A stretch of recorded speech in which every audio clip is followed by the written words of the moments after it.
ಸದ್ದುಗದ್ದಲವಿರದ ಸಾಧನೆ ಇಲ್ಲಿ ಗದ್ದುಗೆ ಏರಿದೆ. ಕಾವಿ ಉಡುಗೆಯನ್ನುಟ್ಟು ನಭವೇ ಕಿರಣ ಹಸ್ತವ ಚಾಚಿದೆ. ಎಲ್ಲ ನನ್ನವರೆನ್ನುವ ಭಾವದ ಜೊತೆಗೂಡಿ ಕಷ್ಟದ ಕಾಲದಿಂದಲೂ ಶ್ರೀಮಠದ ದಾಸೋಹಕ್ಕೆ ಅವಿರತವಾಗಿ ದುಡಿದು ಬಂದಂತಹ ಭಕ್ತರಿಗೆ ಹಾಗೂ ಇರುವಂತಹ ಸಾವಿರಾರು ವಿದ್ಯಾರ್ಥಿಗಳಿಗೆ ದಣಿವರಿಯದೆ ದಾಸೋಹ ದಾರಿಯನ್ನು ತೋರಿದ ಪದ್ಮಭೂಷಣ, ಕರ್ನಾಟಕ ರತ್ನ, ತ್ರಿವಿಧ ದಾಸೋಹಿ ಡಾಕ್ಟರ್ ಶ್ರೀ ಶ್ರೀ ಶಿವಕುಮಾರ ಮಹಾಸ್ವಾಮಿಗಳ 7ನೇ ವರ್ಷದ ಪುಣ್ಯ ಸ್ಮರಣೋತ್ಸವದ ಕಾರ್ಯಕ್ರಮವನ್ನು ಇದೇ ಜನವರಿ 21ರ ಬುಧವಾರದಂದು ಶ್ರೀಮಠದ ಆವರಣದಲ್ಲಿ ಆಯೋಜಿಸಲಾಗಿದೆ. ಈ ಕಾರ್ಯಕ್ರಮವನ್ನ ಭಾರತದ ಸನ್ಮಾನ್ಯ ಉಪರಾಷ್ಟ್ರಪತಿಗಳಾದ ಶ್ರೀ ಸಿ.ಪಿ. ರಾಧಾಕೃಷ್ಣನ್ ರವರು ಉದ್ಘಾಟಿಸಲಿದ್ದಾರೆ.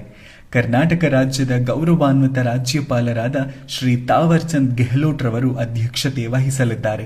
ಮುಖ್ಯ ಅತಿಥಿಗಳಾಗಿ ಭಾರತ ಸರ್ಕಾರದ ಜಲಶಕ್ತಿ ಹಾಗೂ ರೈಲ್ವೆ ರಾಜ್ಯ ಖಾತೆ ಸಚಿವರಾದ ಶ್ರೀ ವಿ ಸೋಮಣ್ಣರವರು ಹಾಗೂ ಕರ್ನಾಟಕ ಸರ್ಕಾರದ ಮಾನ್ಯ ಗೃಹ ಸಚಿವರಾದ ಡಾಕ್ಟರ್ ಜಿ ಪರಮೇಶ್ವರ್ ರವರು ಆಗಮಿಸಲಿದ್ದಾರೆ. ಶ್ರೀ ಸಿದ್ಧಲಿಂಗ ಮಹಾಸ್ವಾಮಿಗಳ ಸಾನ್ನಿಧ್ಯದಲ್ಲಿ ದಾಸೋಹ ದಿನವು ಜರುಗಲಿದ್ದು, ತಾವುಗಳು ಆಗಮಿಸಿ ಗುರುಗಳ ಕೃಪೆಗೆ ಪಾತ್ರರಾಗಿ